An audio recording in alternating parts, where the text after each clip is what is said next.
Pokemon Go is an augmented reality mobile game developed and published by Niantic in partnership with Nintendo and the Pokemon Company in 2016. It was released on iOS and Android devices as one of the most downloaded apps in both stores during its launch week. It quickly broke records with the total amount of worldwide downloads, monthly users, and revenue collected over the 5 years since it hit mobile devices. The game saw some highs and lows in the early days, but dedicated players continued to battle through the game's issues. Niantic took player feedback into account and fine-tuned the experience of exploring the real world with Pokemon, pushing the game's reach to over 600 million downloads and $5 billion in lifetime revenue as one of the most successful mobile games of all time. Prior to Pokemon Go, Niantic was a Google startup company founded in 2010 before going independent in 2015. Niantic previously worked on Field Trip in 2012, a location-based app showing points of interest in the user's area. Next, they worked on Ingress in 2013, an AR mobile game that laid the groundwork for Pokemon Go, with its location-based gameplay and interaction with points of interest. This new concept impressed the then president of Nintendo, Satoru Iwata, who started to steer Nintendo toward the mobile game market, leading to the release of a handful of games including Super Mario Run, Animal Crossing Pocket Camp, and Mario Kart Tour, but none have matched the massive popularity of Pokemon Go. I'm playing Pikimon Get, see? That's a wild Rotata. That has gotta be the stupidest game I've ever heard of. Oh yeah, you're right. It's really a kid's game. And it's silly for me to— Quiet, I'm playing it. The initial idea for Pokemon Go began as a joke. Literally, it was an April Fool's joke in 2014, known as the Google Maps Pokemon Challenge. The joke was done in collaboration with Nintendo and the Pokemon Company as part of Google's yearly April Fool's tradition. Google released an announcement along with a trailer for a new job role, putting out a call to find people who were risk takers with deep technical knowledge, which according to Google also lined up with the qualities of a Pokemon master. Using the technology created by the Google Maps team, we've prepared the most rigorous test known to man to find the world's best Pokemon master.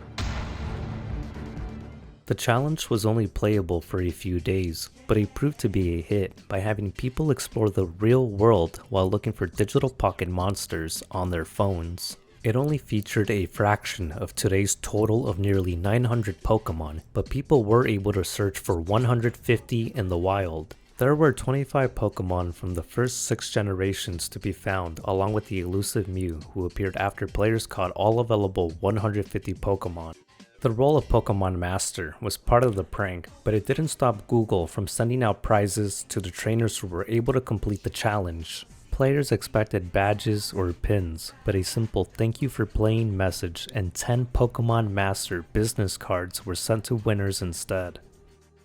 The challenge came and went, but it was not unnoticed. Many people shared their thoughts online on the possibilities of a fully fledged Pokemon exploration game similar to Ingress. The success of the challenge caught the attention of John Hanke, the CEO of Niantic.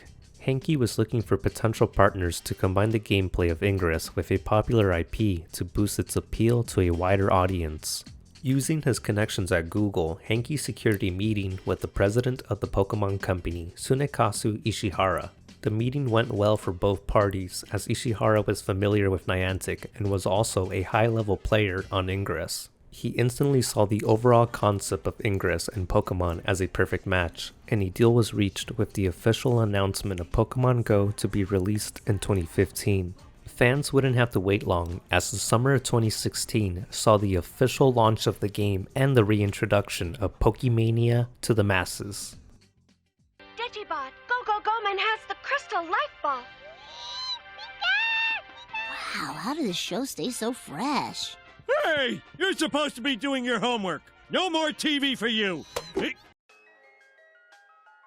There have been plenty of Pokemon games since the 1996 release of Red and Green in Japan.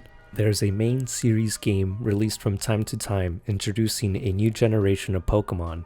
These new Pokemon are also featured in spin-off games across genres, and let's not forget about the long-running anime that airs alongside every new gen. But it wasn't until the release of Pokemon Go that we truly got a new way to experience a Pokemon game. Although Pokemon Go wasn't the first AR game, it was the one that popularized the genre. It started an entire trend of rip-offs, with developers trying to capitalize on the craze. Despite the early login and server issues that Pokemon Go had, other AR games didn't have the same charm or craft behind them. The new concept of using the player's geographical location combined with the beloved and well-known Pokemon franchise gave Niantic a major advantage in the market. Millions of people around the world were already familiar with Pokemon, so it opened the door for a wide player base, ready to set off on their own Pokemon adventure in the biggest region yet, the real world. I've brought you all to my park because you're the foremost Pokemon experts in the world. Ash here has written 5 books on the impact of Pokemon games. Yeah, Pocket Monsters is actually the proper nomenclature. Most Pokemon games are centered around exploring, collecting, battling, or trading, which were all rolled into Pokemon Go as a social mobile game experience. This allowed players to venture out anywhere with friends and family. A simple walk at the park now became an opportunity to catch Pokemon off the beaten path. Personally, some of the most fun I've had on Pokemon Go was walking around my university with a group of friends while battling other trainers on campus for control of the gyms. Large locations with landmarks are a perfect playground for Pokemon Go, with plenty of Pokestops, gyms, and Pokemon to discover. It is important to note that the game does favor urban areas, leaving players in rural areas with almost nothing to do. However, new features have given these players more ways to play with PvP battles, remote raids, and monthly events. Honestly, I don't see what they find so amusing about those things. They're so strange. Where are they from? Well, it's some new big thing from Japan. I tell you, those Japanese really know how to market to kids. I've got to collect all Chim Pokemon. I've got to collect them all so I can become Royal Crown Chim Pokemaster. Oh?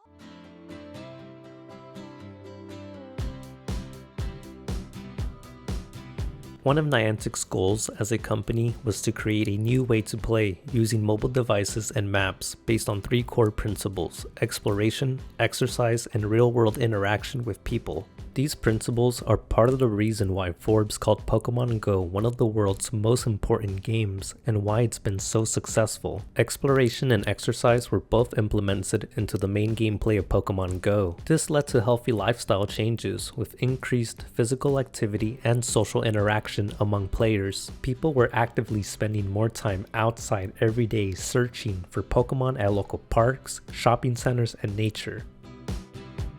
I was in the house and I was putting the baby down for an afternoon nap when I saw out my front window that there's this black dude and this Indian lady standing on my grass, sort of staring at their phones and walking around. And then he said something to her and she said something to him, and then a fight broke out. The summer of 2016 was the start of Pokemon Go season. Everyone, including companies, wanted a piece of the Pokemon phenomenon. Remember the Pokemon Go Starbucks frap? Even today, companies like Verizon and Baskin-Robbins continue to do promotions and make appearances in-game. If you live in a major city, it'd be a surprise if you haven't seen a mob or at least one person tapping or flicking away at their phone in public. Pokemon Go has continued to thrive long after its release, thanks to its innovative ways to play a fan-favorite franchise and a dedicated player base behind it. The game had a huge effect on the mobile game market and augmented reality genre, but more importantly, it impacted people on a level not even Niantic anticipated. Somehow they made up and now they're friends and they're still on my front lawn, and they invited their friend. You know, if people could stop coming onto my lawn, I don't know how my house became a part of this game that everyone's playing on their phones. The popularity of Pokemon Go gave millions of players a common interest. Those young, old, or anywhere in between were now on the same team. With new challenges that call for cooperation, like legendary raid battles, we're still following in the path of the original games. One that encourages people to take on the journey together to catch them all. Now that Ash has his 8th badge, our heroes are on their way to Pallet Town, where our adventure first began. What new adventures await them? You'll see! Don't go away! Pikachu's jukebox is next! Pika! My mama called, see you on TV. Sunset shit done changed. Ever since we was on, I dreamed it all. Ever since I was young, they said I won't be nothing. Now they always say congratulations.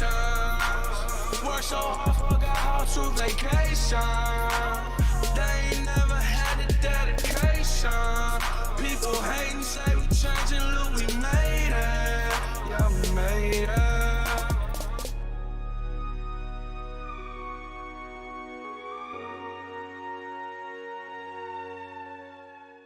Are you gonna air the part where I say my address? Yeah. Could you not air the part where they say my address? Also, I don't want to say black guy. But you said black guy. Okay.